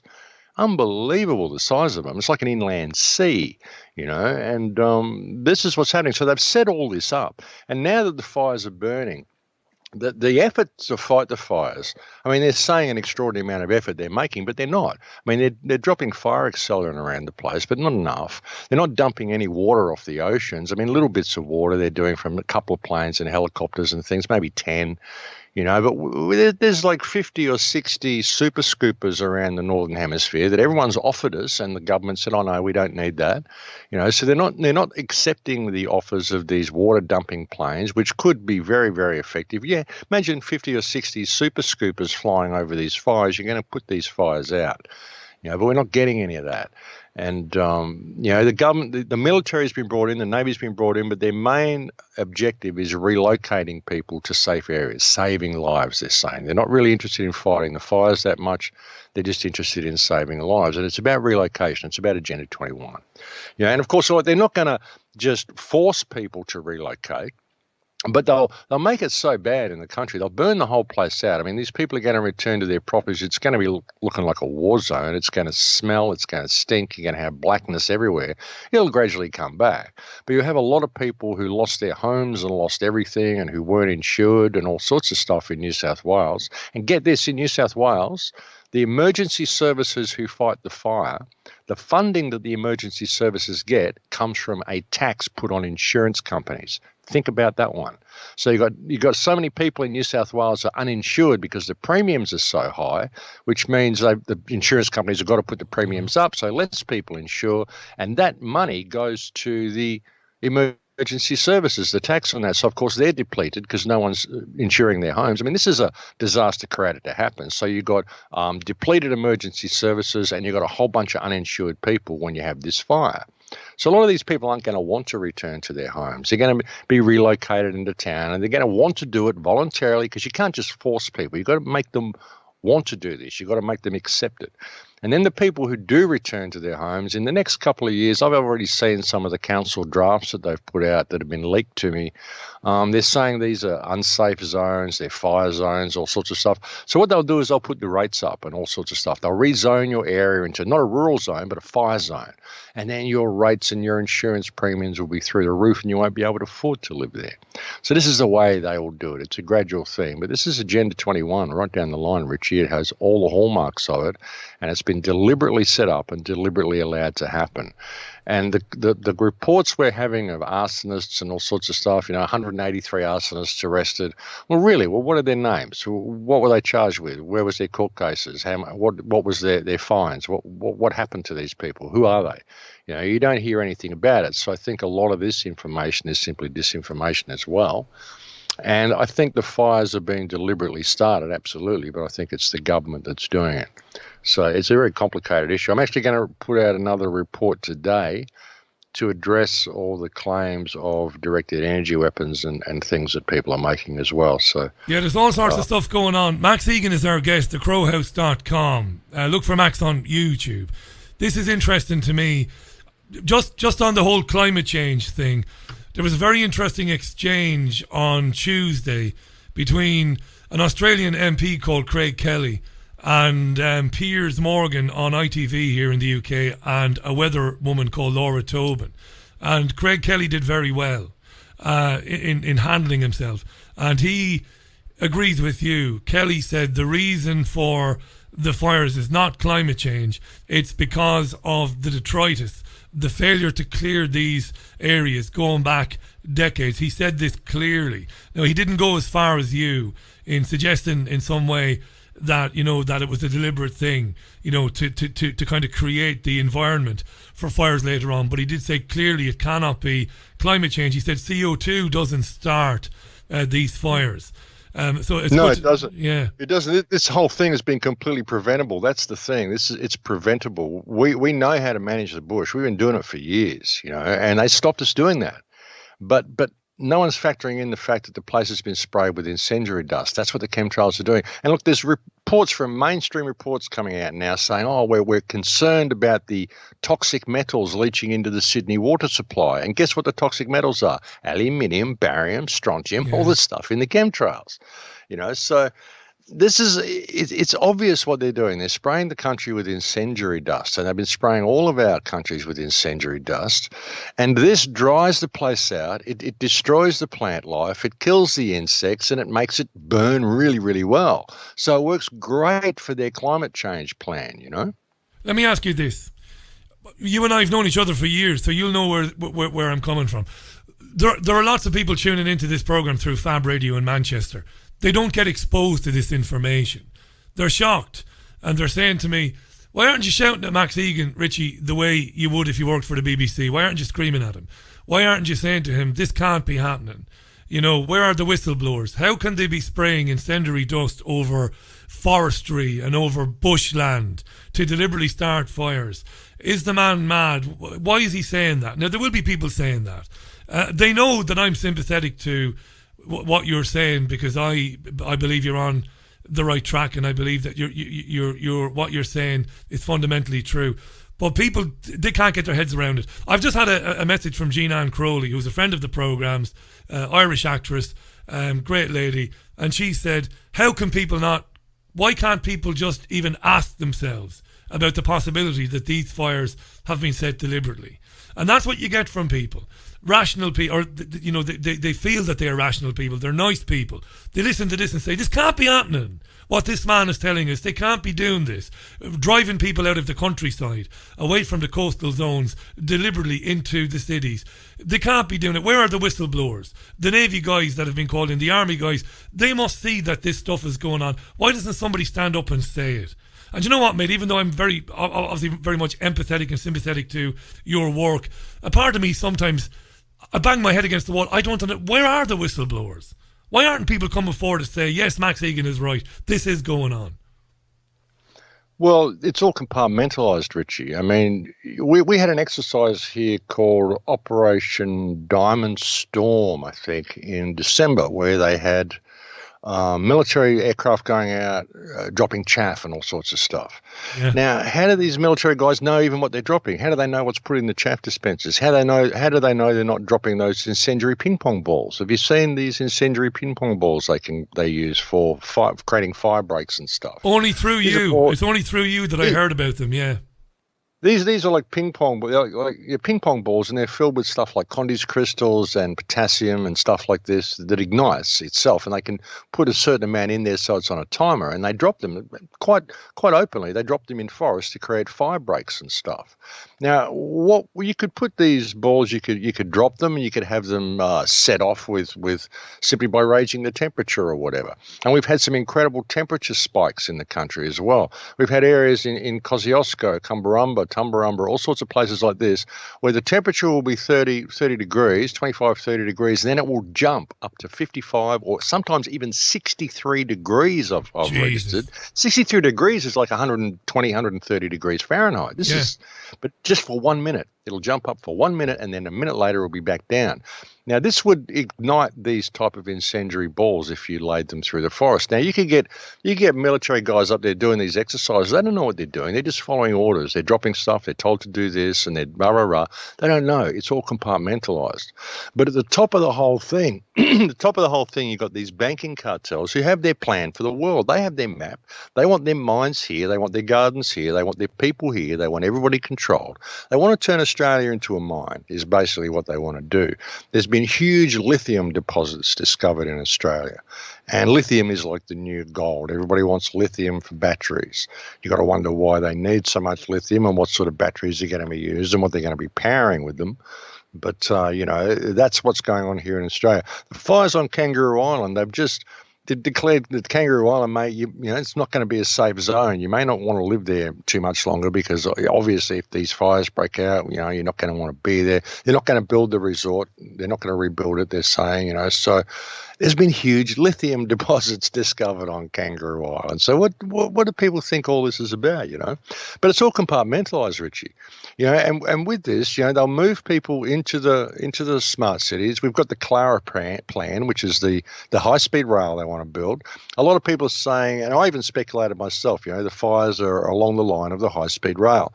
But they've covered so much more. I mean, it's so much bigger than the line of the high-speed rail. The high-speed rail is just going up the east coast, and virtually the whole east coast is burning. So, from Victoria to New South Wales, anyway, there's not a lot of fires in Queensland. Some of the maps that are being circulated, which are showing the whole country on fire, are simply not true. People have to understand there's a certain amount of exaggeration going on from people as well. And, this isn't going to burn the entire country out in one go. It isn't going to be forced relocation into cities. What they're trying to do with this is push their climate change agenda and show you what happens if you ignore climate change and to, get people to want to move into the cities. So, but people have to realize how compartmentalized it is anyway. People don't know what is going on. They just know they've got to do this one particular thing, and that's what they're ordered to do. So they do it. Manhattan Project, Max. Sorry to interrupt you. The Manhattan Project's a great example, isn't it? Exactly. It's like when you've got these things that they do for biological modification and the nanotech and the chemtrails and the stuff they put in the food, all this stuff. What they'll do is they'll commission universities to do a study on a certain thing, and then the university will present its findings, and they don't know that it goes up to this think tank and then it gets correlated with this other university. They did this other test and they put it all together and they work out what they want to do at the top. Because all of these people doing these particular single tests don't know about all the other people. They think it's just one little program that they're doing to educate the kids in universities. So it's the same sort of thing. You're working on one particular section and you don't have privy to all the other sections, especially when you're working with government, top secret and all this sort of stuff. So you've got to have security clearance and all sorts of stuff. So, people don't know. A lot of people in the military, they just don't know what they're up to. I mean, of course they don't. I mean, they've joined the military for a start, and all wars are bankers' wars, so why on earth did they join the military to begin with, Loads of questions coming in and loads of comments. Let me read a couple. Max Egan is our guest, thecrowhouse.com. You know all about Max. I don't need to tell you who he is. He's been an independent investigator, researcher and broadcaster for far longer than I have, and he's had tremendous success over the years in getting information to people that they would never get anywhere else. I have a lot of time for Max. Now, Patricia says the sad truth is Max is totally correct. I personally know alleged intelligent people who still cannot admit that chemtrails are not contrails. They don't have any explanation, though, about why did they stay so long, why the contrails stay so long and expand. Contrails should dissipate, but they don't, says Patricia. William is in Scotland. Love Max and his work. Would Max agree that the real wars today are against our own government? We'll come back to that in a minute because that's very interesting. Mark Wilde is very interested in the lithium connection. We will come back to Mark's question about wars against our own government's wars on people. Steve says Australian fire set deliberately by people, not climate change. You've got me thinking there. I reported on something last year or the year before, and I know you have reported on it as well. The decommissioning of Fairborn Village in Wales, which is the most extraordinary bit of madness that I've come across in recent times. This seaside village has been decommissioned just in case the sea levels rise high enough that they might drown the village, even though there's no real evidence that the sea levels will rise. This is crazy. And you've got me thinking, and I know you've considered this. So you said to me a few minutes ago, Max, we have fires here, we have fires there, and in Queensland, not so many fires. I wonder how much of what they are doing is designed to give them the pretext in a couple of years' time to suggest to towns, small towns, cities, small villages, communities on the edge of the countryside, on the edge of the bush, hey, by the way, we're going to decommission your village. We're going to decommission your town. Why? We've lived here for years. Well, because there's a big risk that in the future, fires are going to devastate the area and we won't be able to help you out, so we're going to decommission the village. That makes perfect sense, doesn't it, Max? Absolutely, that's what they'll do. Like I said, it won't be a gradual thing. You know, you'll find a lot of people will want to go there to start with. A whole bunch of the people who've been relocated at the moment that have been taken to safety in inverted commas are not going to want to return to their homes, and a lot of them aren't going to be able to because they're uninsured. And then again, that's what they'll do. In a couple of years, they'll say, "Oh, look, global warming, it's a fire zone. Remember what happened back in 2020? You know, we're going to have to decommission your village," or they'll just do it with the rates. They'll raise the rates, they'll rezone it as a fire zone, and you simply won't be able to afford to live there. China will buy it all up at a song. Once everybody's mainly moved off the country and China's bought all the land and whatever, you'll find the river systems will mysteriously start to flow again. All the water will get released from Northern Territory. The aquifers will get pumped up again and everything will return back to normal once the country has been sold out. You know, and then they'll open a whole bunch of areas up for mining. There's been huge lithium deposits located in mountains and forest areas and national parks. Well, of course, a lot of these mountains and forest areas and national parks are just not there anymore, you know. So why not open it up for mining? You know, obviously it's not going to grow back too well because the fires have been so hot that it's literally burning the humus level layer of the soil, like right back to the mineral layer in some places. So, you know, this soil is dead in a lot of these places as well. And it's killed all the microbes and the insects and all the stuff that makes the forest floor what it is. This is the really, truly devastating part about this is the microorganisms and all of the stuff that we need to have these rainforests. I mean, it isn't just trees growing and leaves falling on the ground. There's a whole bunch of workers in there that keep the place going, all the little insects and microbes. We've lost all that. So it's going to be really interesting to see, you know, what these areas turn into and what the plans are, you know. So, but yeah, it's definitely relocation. But like I said, it's got to be a gradual thing. The people have got to want to do it. People have to ask to be slaves. They have to want their slavery and they have to willingly go into it. Otherwise, it doesn't work. Create their own prison. It's an amazing thing, isn't it? Isn't it an amazing thing? Again, I was thinking of you yesterday. I was speaking with Mark Windows yesterday and I mentioned something that was in the Telegraph. And I was thinking of you, actually. I was channeling my inner Max Egan. Greta Thunberg is in the news a lot. Staggering bit of information coming out of schools in the UK. Students, we're talking about 13, 14-year-olds, Max, are actually going to their head teachers and saying, you know what? We shouldn't do any more school trips because it's killing the planet. So let's not have that lovely little trip on the ferry to France. Let's not take the ferry to Dublin and see a bit of Ireland. Let's do none of that. And I thought to myself, it's wonderful because you've just described it. They've gotten the children to create their own prison, Max.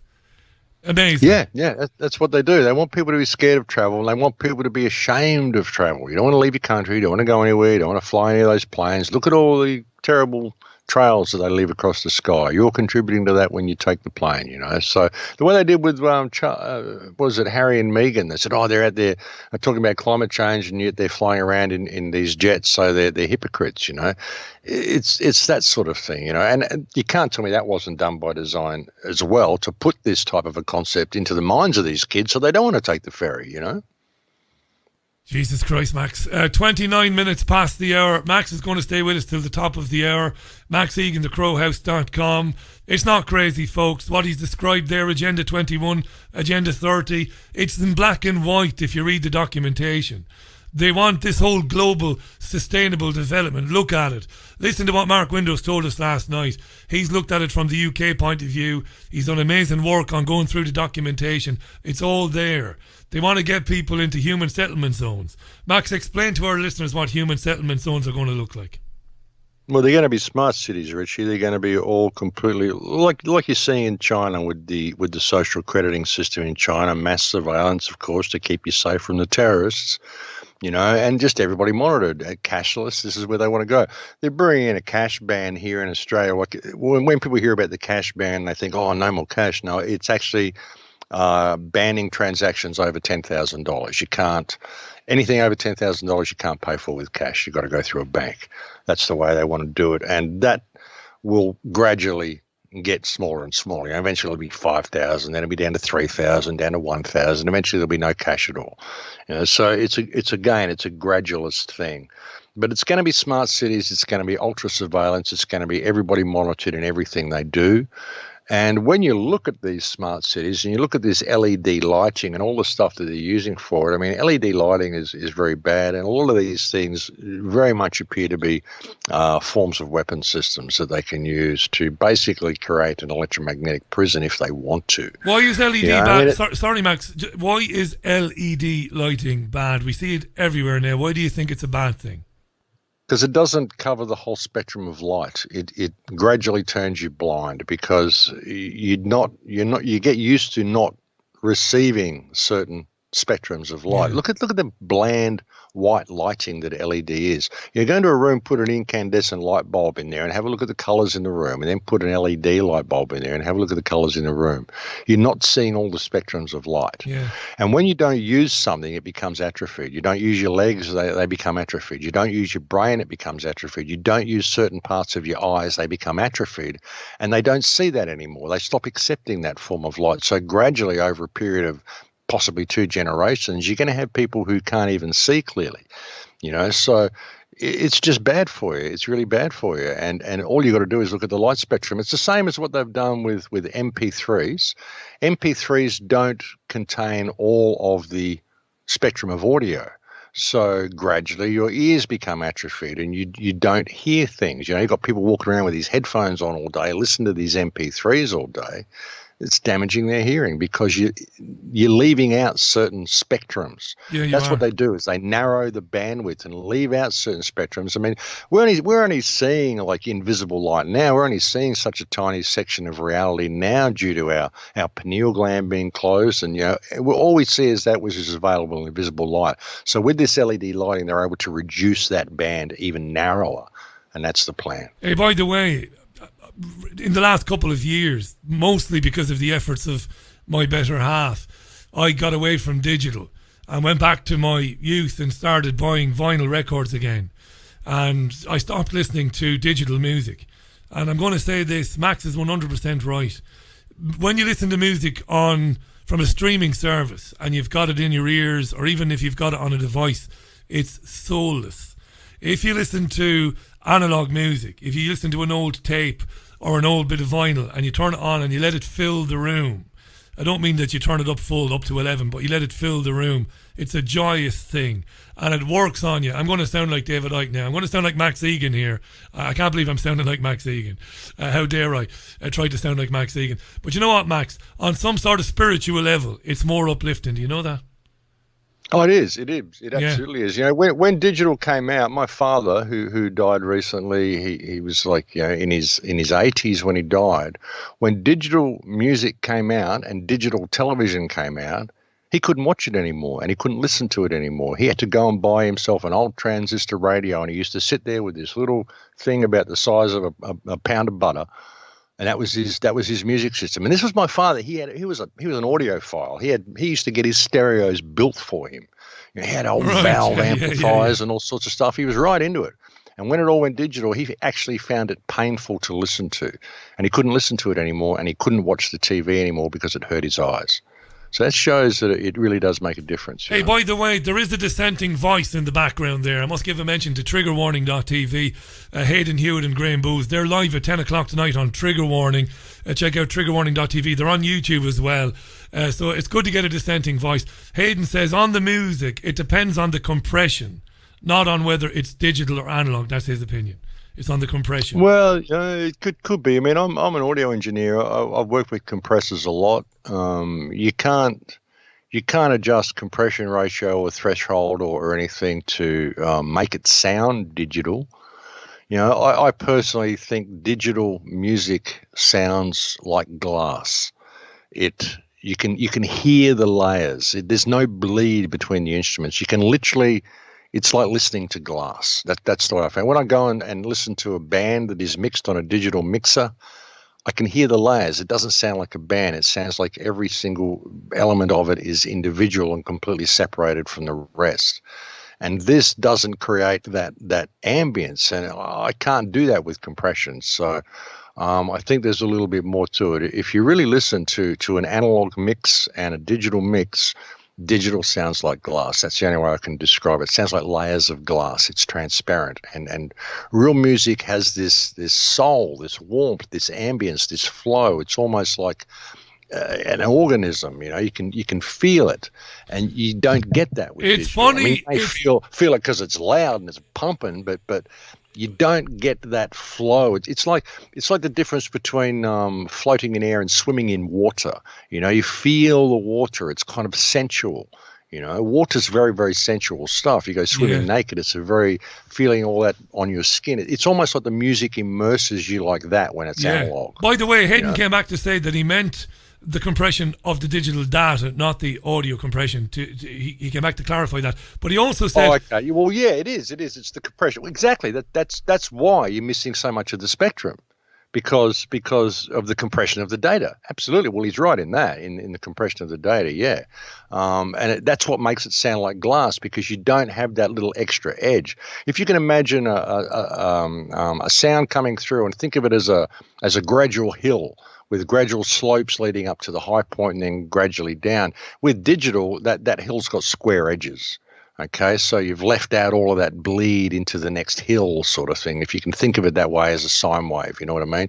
Get that sine wave and take those low points out and put square drops on there, and you've got digital. That's kind of what it sounds like. Yeah, good stuff. He did say, finally from Hayden, he did say a valve amplifier to him sounds better, but in blind testing, how many musicians do you think can tell between a valve amp and a digital modelling amp? And he makes a very good point there. My only answer to that would be, and I've never been esoteric, I've never been spiritual, but I think I'm becoming more, maybe as I get a bit older. I do believe, and maybe it's placebo, maybe it's not, I don't know, I believe I feel better. And it's not because, of nostalgia. I've ruled that. It's not nostalgia. It's not handling the vinyl. It's not. I feel better when I'm in the room sitting down listening to it. And I'm going to go one step further. I avoid like the plague these new vinyls, these 180-gram vinyls, these heavy records that have been remastered. I only buy, even if they're not in the best of condition, I only buy the albums that were, the original albums. If I can get first pressings or second pressings, I stay away from the new 180 grams. But I'm digressing here. Hayden makes a good point, but I believe I can feel a difference. It's not placebo. I do feel a difference. I feel the music is different, and it's having a different effect on me, but that's just me anyway. Are we being attacked spiritually, Max? I know it sounds like a stupid, obvious question, but some of our listeners are asking me to take the conversation in this direction. What do we understand spirituality to mean? I hear people say to me all the time, Rich, I'm a very spiritual person, and I believe that that's being attacked by something externally. People talk about the pineal gland. I feel a bit more spiritual as I get older, as I just said there a second ago. Are we being attacked spiritually? And is it happening through the methodology you mentioned earlier on? Is it happening through TV programming? Is it happening to music? Jesus, I was listening to grime music this morning on BBC Radio 5. And people will say, Richie, you're either old-fashioned because you're 45, or else you're racist because you don't like grime music because it's black people. I couldn't give a shit whether it's white people or black people or Asian people. But to me, it's just soulless crap. Is our spirituality or our connection with the spirit, is it under attack, Max? Absolutely. This whole battle that we're facing is a spiritual battle, and that even comes back to the question that was asked by the previous guest about is the war we're fighting, or it's more like a war between us and the governments. Well, yeah, it is. That's what World War III is. This is what I said back in my first film back in 2008, that World War III has already started. It's a war being waged against the people by the criminal cabal masquerading as the world government system, and they all work together. And it is a spiritual battle, and it's the overcoming of fear. It's the installation of fear into the human psyche so that people are cowed. People are scared to stand up. They're scared to actually be themselves and to express themselves in the way they want to do. They feel this desperate need that they have to fit in with society. They have to succumb to peer group pressure. They have to get the approval of the people around them before they actually express themselves, They want to express themselves, but they want to know that everybody else is going to go along with it because they don't want to be cast outside the box and become an outcast, especially with the world of social media. Social media is destroying human communication and any connection to spirituality at all.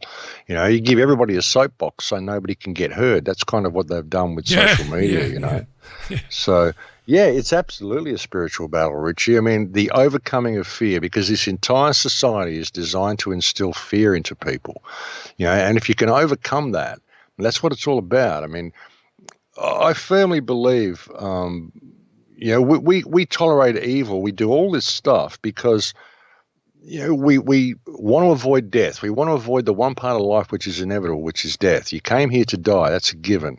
It's what you do with the journey, what you do along the way, what you do with the information that is given to you. And we will go through our whole lives tolerating wrong behavior and tolerating evil because we want to avoid that death. We want to avoid any type of confrontation.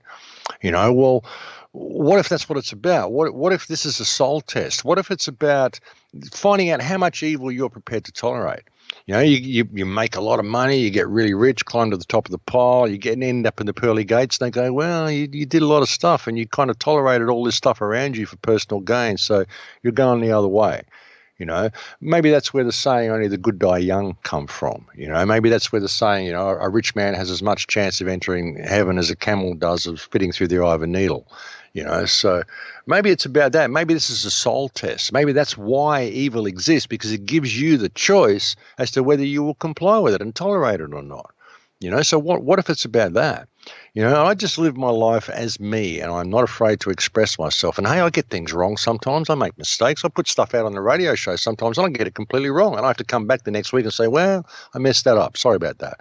But you've got to be prepared to do that. You've got to be prepared to make mistakes. That's how we learn. That's what you came here to do, make mistakes. You came here to hit your thumb with the hammer so you'd learn how to hammer the nail in.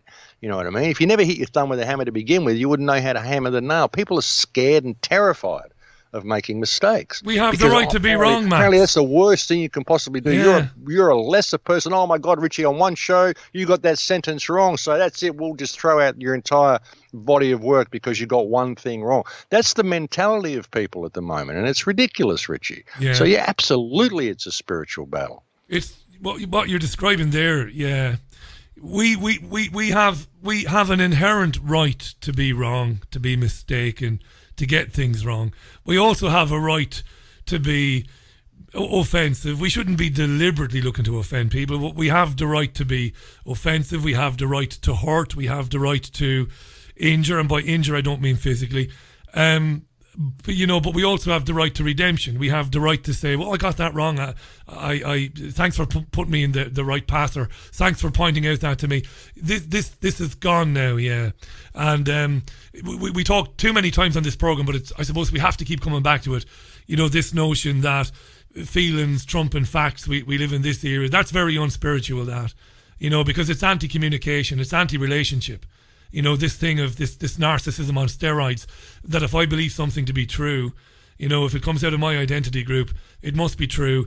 And, anybody who tells me any different is an enemy, and I should obliterate them from my life even.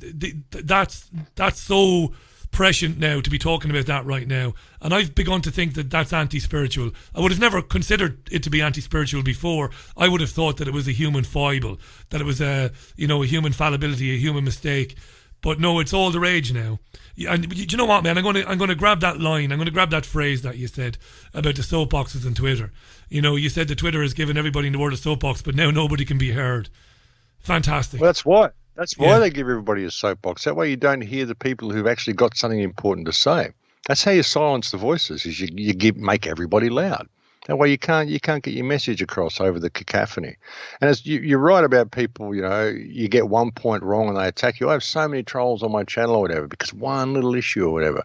Lately I've had people trolling my fire videos saying, you must say this is directed energy weapons or you are the enemy. But that's nonsense. How do you know? I mean, it might. I mean, listen, nobody can rule anything out, but if you don't have incontrovertible evidence to support something, historically, you, Max Egan, haven't said something unless you've been able to. What I love about you, and I've always loved it going back to when we met back in London, was you will say, well, I think this might be happening, this. And this is why I think that. But you're not going to say, this is the way it is, unless you've got incontrovertible evidence. You know, I've had too much of that over the years. People, you know, I had a very hostile interview some years ago with Judy Wood, who a very smart woman, but didn't like the fact that I kept going back to her and saying, Judy, you can't prove they use directed energy weapons on the buildings in New York. Yes, it might be plausible, but stop being so dogmatic about it, because it's not getting us anywhere. You've never done that, to your eternal credit, my friend. We've got to stop doing that, don't we? Well, yeah, you've got to encourage people to ask questions. You know, that's really what I do on the shows. I encourage people to ask questions. I spend most of the shows just simply asking questions.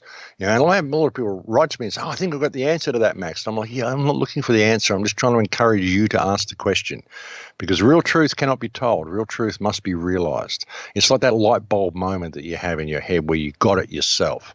If someone tries to tell you the truth, you're not going to believe them. You're going to argue. You're going to take an opposing position. You're going to say, this can't be true, you know, because the guy's making the claim. This is, and you must believe me.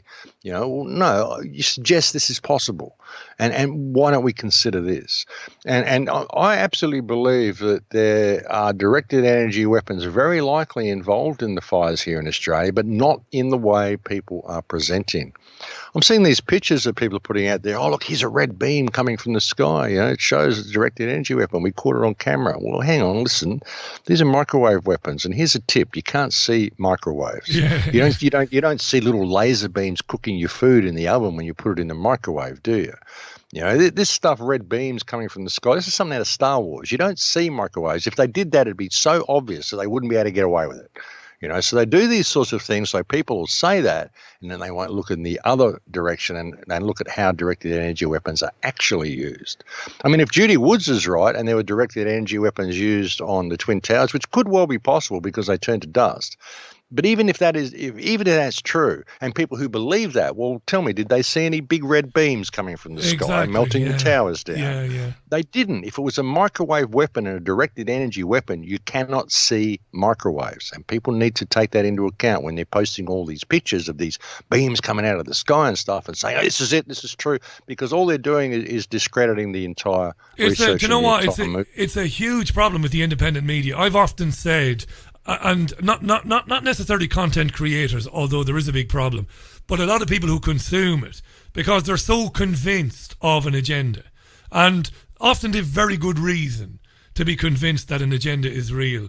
They often then will fit everything that they hear around that, and you've described it brilliantly. You know, saying things like, "Oh, you can see the beams" and all that. That's a problem. People need to be a bit more savvy. They need to step back a bit. With Judy and all that, I never attacked Judy during that hostile interview on Talk Radio Europe some years ago. I gave her plenty of time, but I kept going back to the fact that she couldn't give me any incontrovertible hard evidence. And she took it to mean that I was saying that she was lying, which of course I wasn't. I was just doing my job. I said, look, you're a very, very qualified, very respected structural expert, structural engineer, building. I know this. I know you've got some serious problems with the buildings. I think you're bang on. Even though I don't know anything myself, I can't imagine that fires did that.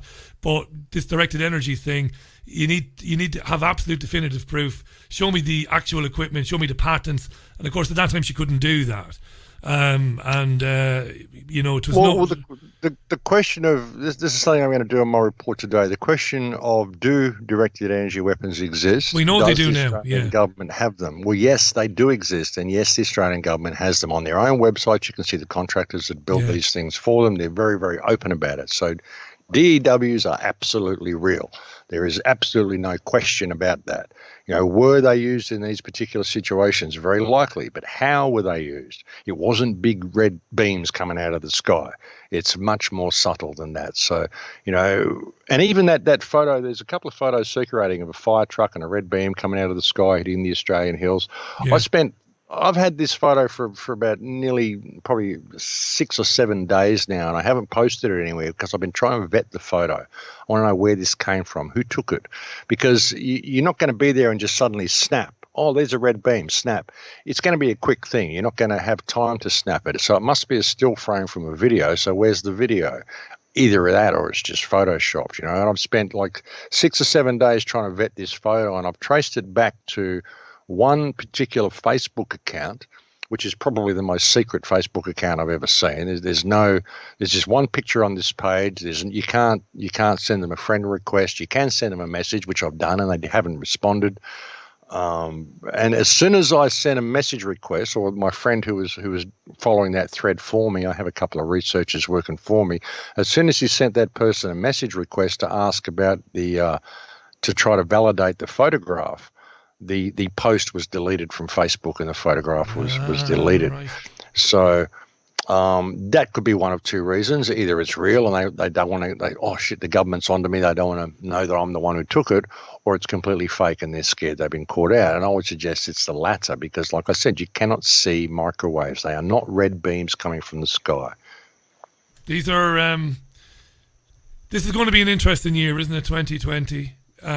With everything that's going on with, social crediting, with the increasing reliance on smart technology, with 5G being rolled out around the world and the problems with that. And for those of our listeners, and I know there are many whom are very fond of the technology, because I get listeners contact me all the time and say that they don't agree with me. They say, oh, 5G is no big deal. And I point them to the numerous, and I do this, you see, and I know you do this. This is why I love having you on. I point them to the dozens and dozens and dozens of studies and papers by genuine academics, by real university people who say that 5G is basically catastrophic. I point them to the interviews I've done with Chris Busby and others. 5G, you got all this. It's almost like there's an acceleration going on, Max, with this agenda. And for the last few minutes, if we just want to talk about that for the last few minutes, David Icke said to me at one time or another, probably when we lived together, I think he said, by the end of this decade, into the 20s, the agenda will become will accelerate to a degree that it won't be hidden any longer. That even the most, stubborn, stuck in the mud person will have to say, shit, there's something going on. What do you think? Absolutely. 2020 vision, Richie. Why do they call it 2020 vision? Why don't they call it 100% vision? Why do they call it, 10-10? Why is it 2020? Interesting concept. But and that's what's happening here. The amount of people that have picked up on what I've been saying in these 5 videos, and I've attempted to be very, very rational with the 5 videos. I just want people to see the reality of what's going on. I'm showing them the evidence. I'm showing them what the sparkler does, what the spraying is, and all this stuff. So, and I've had an incredible. I've had over 15,000 subscribers to my channel in the last 28 days to my channel. Wow, Max. And it's insane. It's just ridiculous. And I was in the supermarket the other day and I had a guy packing the shelves come up to me and say, hey, you're the guy making the 5 videos on YouTube. Love your work, man. Thank you so much for bringing this information. Keep it coming. So yeah, it is becoming apparent, and it will become apparent because they've got it so far now that it's got to a point that if people don't realize this is a spiritual battle and step into their personal power, then the game's already won. They've already won. We're screwed. But people could change this in a day.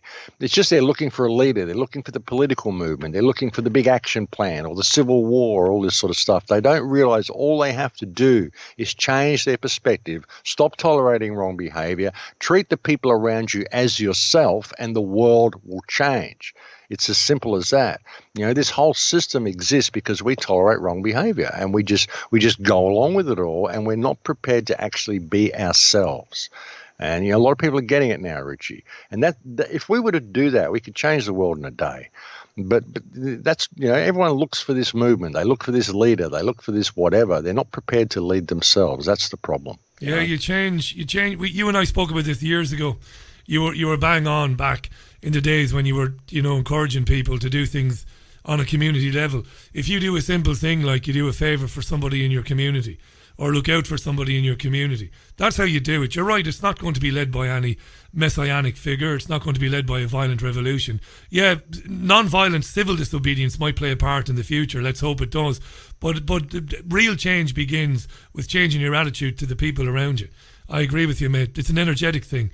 You know, you open yourself up to people, you do some nice things for people, the goodness that creates, the energy. I used to laugh at people like this. I used to laugh at people like you years ago. I knew it all, you know, this metaphysical stuff is bullshit. But of course I knew nothing. These things are energetic. They do create great energy and they do change things. Mate, look, I'll tell you what, I'll give you the final word on that and then we'll wrap for today. And I do, again, want to thank you for staying on. I know you were up already, but thanks for doing that. And in February, when you do have a night like this, when you've got, you know, when you're going to bed early because you're getting up for an early interview, we'll do it again. Because it's great because we don't get any interference. It's obviously 4 o'clock in the morning, 5 o'clock in the morning there. So the signal is beautiful. You sound fantastic. You sound like you're in the room. So if we can do that again next month at a time that suits you. I'm giving you the final word, my friend. 2 minutes. And love having you on. You know that. Thanks for coming on again today. My pleasure, Richie. Always a pleasure. I'll be in LA in February, I would say, so it'll be a good connection anyway. Yeah. But yeah, you know, it's all about our perspective, Richie, and it's all about how we apply ourselves to the people around us and apply ourselves to this situation. You know, just stop doing what you're told. Ask questions. You know, the politicians are your employees. These are people we employ to manage infrastructure. They're not your rulers. You know, when they tell you to do something, people never ask why. You know, they tell you to jump, and we say, oh, gee, do I have to? Okay, well, how high do you want me to jump? You know, it's crazy. You know, like we've got to step into ourselves, Richie. That's how to change this problem. You know, if people could simply realize that they have value, then you know, the world would change. But people think, oh, I can't do it. I'm just a little person, you know. Well, you know, all the things that we've got in the world today are due to some idea that somebody had that they put into motion and everyone else went along with it. And these ideas can be had by anybody. So people need to apply themselves to the situation because we can change this so easily if people would simply realise the power that they have within themselves. And that's been my message right since day one. You know, just encouraging people to think, encouraging people to ask why the world is the way it is and you know, how we could change it. And it's so simple. It's only this way because we just agree to go along with it and we don't know any better. You know, we believe all this rubbish we're told. We go through the education systems. We get trained to respect authority, and then we get sent out in the world. You know, our teachers become our parents, then our boss becomes our parents, and eventually the government becomes our parents. You know, it's just a worldwide nanny state. We need to grow up. We don't need parents anymore. We need to be adults. That'll change everything. Too right, Max. Listen, good luck on your travels to Los Angeles. We'll pick it up again then next month from there when you have time. It'll be good because it'll be 10 or 11 o'clock in the morning there when we're at 5 or 6 o'clock here. TheCrowhouse.com. If you look for Max Egan, that's IGAN on YouTube, The Crow House, you'll find Max's channel. I will link to it anyway. And those videos about what's been happening in Australia are there, and they're brilliantly produced by Max. They are, and this is very important in the independent media. Broadcast standards are really important, and you're on top of that as well. Mate, enjoy the rest of the day there. Thanks for coming back. As I said, Godspeed in your travels, and I can't wait to speak to you again next month. Thanks, Max. My pleasure, Richie. Anytime, brother. Legend. Max Egan, live on the line from his home in Oz, in Brisbane. Thanks to him for coming on. Fantastic. 2.5 minutes to the top of the hour. That's it for the programme. Thanks again to Robert Inlakesh, who you can find at Press TV in London. Talked to us earlier on about the claims being made against the Iranians and the Russians over the alleged downing of the plane, which initially they said had come down because of engine failure in Iran. Thanks to Robert for that. And of course again to Max Egan, whom you heard live from Brisbane in the last hour or thereabouts. You have a fantastic weekend. Look after yourselves and one another. Sunday View is live at 11 o'clock UK time this coming Sunday. From the BBG, it's bye from me. Look after yourselves and one another. I will be with you, as I said, on Sunday.